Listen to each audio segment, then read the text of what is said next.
Okay, anytime.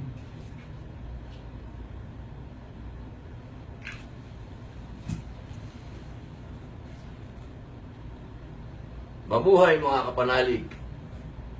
Unang-una ako ay humihingi ng dispensa at ako'y wala dyan sa mga oras na ito.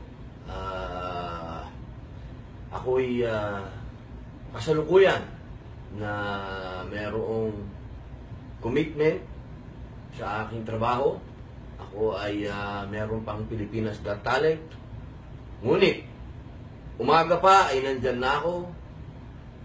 Ako'y chinek ko na kung ang pagdiriwang natin ngayong araw na ito ay magiging matagumpay, bagamat hinukay ang lupa dyan.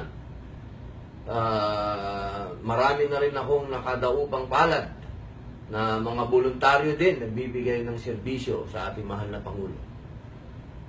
Ngayon, mga mahal na kapanalig, sigurado ako at kitang-kita na natin ang liwanag ng pagkapanalo ng ating mahal na bagong Pangulo, Rodrigo Duterte. Handang-handa na siyang ibigay ang serbisyo sa inang bayan. At tayo naman, bilang mga tagasunod, ay handa na rin na ipaglaban ang karapatan ng mga Pilipino. Ito na ang hinihintay natin na pagkakataon. Ito na ang hinihintay natin na pagbabago. Kaya mga mahal kong kababayan, huwag tayong bibitaw. Nag-uumpisa pa lamang ang ating revolusyon ng pagbabago. Ang pagkapanalo ng ating Pangulo ay hindi iyon ang katapusan. Doon pa lamang nagsisimula ang revolusyon ng pagbabago. Kaya hindi tayo pwedeng bumitaw. Bagkus lalo pa tayong nadaragdagan ng responsibilidad. Ano yung responsibilidad na yun? Huwag nating iiwan ang bagong Pangulo. Kailangan sundan natin kung ano ang naumpisahan ng Davao City.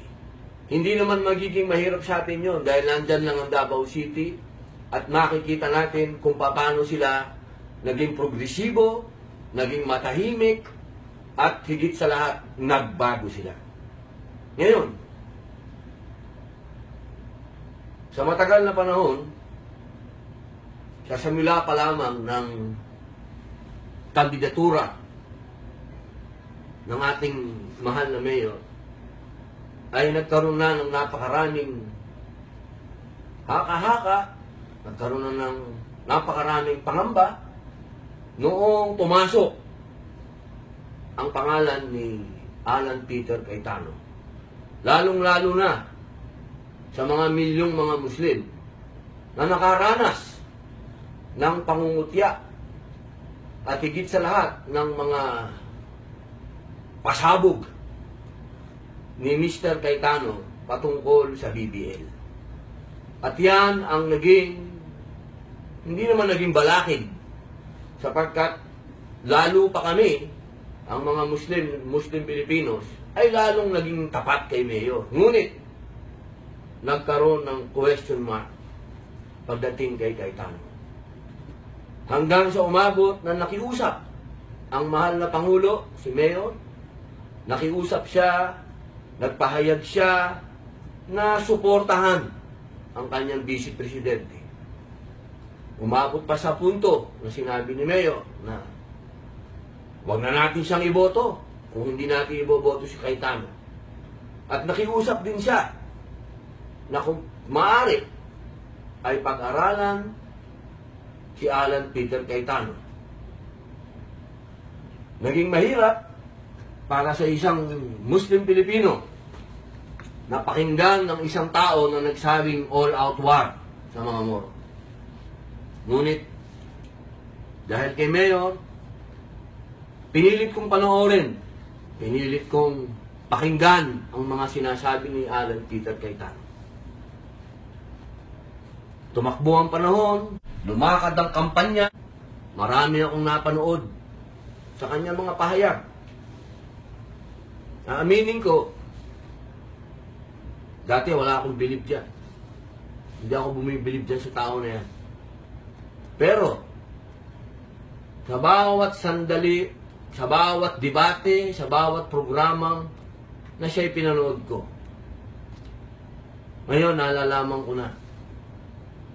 At ngayon naiintindihan ko kung bakit siya ang pinili ni Mayor. Kung bakit siya ang Vice Presidente ni Rodrigo Duterte. Alam kong magkakaroon ako ng suliranin sa kaibigan kong tumatakbong Vice Presidente na nasa kabilang partido. Pero ang usapin na ito, itong eleksyon na ito ay hindi pagkakaibigan. Itong eleksyon na ito ay usapin ng revolusyon. Kung ano ang tama, kung ano ang dapat, at kung ano ang sinasabi ng pinuno. Itong oras na ito ay niyayakap ko at aking ipinakikiusap sa lahat ng mga Muslim Pilipinos na buksan po natin ang puso natin kay Alan Peter Cayetano.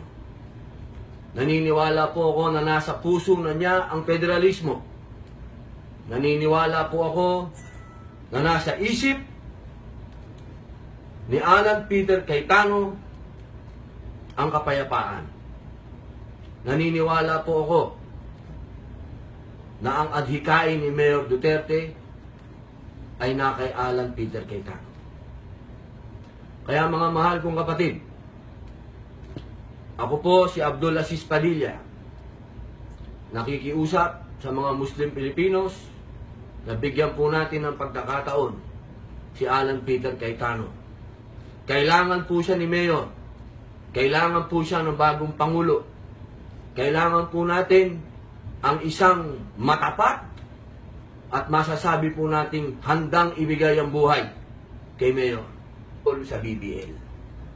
At yan ang hindi naman naging balakid sapagkat lalo pa kami, ang mga Muslim Pilipinos, ay lalong naging tapat kay Mayor. Ngunit, nagkaroon ng question mark pagdating kay Cayetano. Hanggang sa umabot na nakiusap ang mahal na Pangulo, si Mayor, nakiusap siya, nagpahayag siya na suportahan ang kanyang Vice Presidente. Umabot pa sa punto na sinabi ni Mayor na wag na natin siyang iboto kung hindi natin iboboto si Cayetano. At nakiusap din siya na kung maaari ay pag-aralan si Alan Peter Cayetano. Naging mahirap para sa isang Muslim Pilipino na pakinggan ng isang tao na nagsabing all-out war sa mga Moro. Ngunit, dahil kay Mayor, okay, anytime.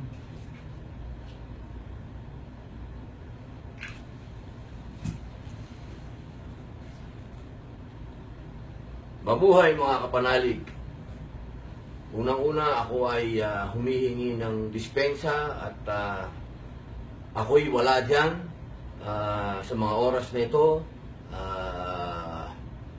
Ako'y kasalukuyan na mayroong commitment sa aking trabaho. Ako ay mayroon pang Pilipinas Got Talent. Ngunit, umaga pa ay nandyan na ako.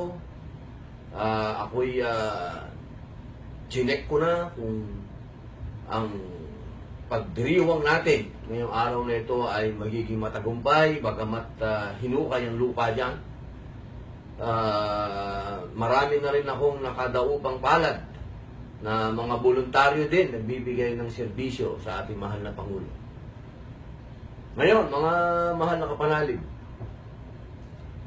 sigurado ako at kitang-kita na natin ang liwanag ng pagkapanalo ng ating mahal na bagong Pangulo, Rodrigo Duterte.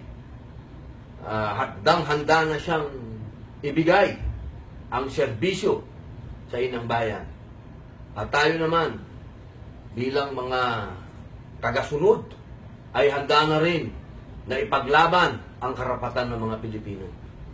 Ito na ang hinihintay natin na pagkakataon. Ito na ang hinihintay natin na pagbabago. Kaya mga mahal kong kababayan, huwag tayong bibitaw. Nag-uumpisa pa lamang ang ating revolusyon ng pagbabago. Ang pagkapanalo ng ating Pangulo ay hindi iyon ang katapusan. Doon pa lamang nagsisimula ang revolusyon ng pagbabago. Kaya hindi tayo pwedeng bumitaw. Bagkus lalo pa tayong nadaragdagan ng responsibilidad. Ano yung responsibilidad na yun? Huwag nating iiwan. Pinilit kong panoorin. Pinilit kong pakinggan ang mga sinasabi ni Alan Peter Cayetano. Tumakbo ang panahon, lumakad ang kampanya, marami akong napanood sa kanya mga pahayag. Aaminin ko, dati wala akong bilib dyan. Hindi ako bumibilib dyan sa tao na yan. Pero, sa bawat sandali, sa bawat debate, sa bawat programang na siya'y pinanood ko, ngayon nalalaman ko na. At ngayon naiintindihan ko kung bakit siya ang pinili ni Mayor. Kung bakit siya ang Vice Presidente ni Rodrigo Duterte. Alam kong magkakaroon ako ng suliranin sa kaibigan kong tumatakbong Vice Presidente na nasa kabilang partido, pero ang bagong Pangulo. Kailangan sundan natin kung ano ang naumpisahan ng Davao City. Hindi naman magiging mahirap sa atin yun dahil nandyan lang ang Davao City at makikita natin kung paano sila naging progresibo, naging matahimik, at higit sa lahat, nagbago sila. Ngayon, sa matagal na panahon, sasamula pa lamang ng kandidatura ng ating mahal na mayor, ay nagkaroon na ng napakaraming haka-haka, nagkaroon na ng napakaraming pangamba noong pumasok ang pangalan ni Alan Peter Cayetano. Lalong-lalo na sa mga milyong mga Muslim na nakaranas ng pangungutya at higit sa lahat ng mga pasabog ni Mr. Cayetano patungkol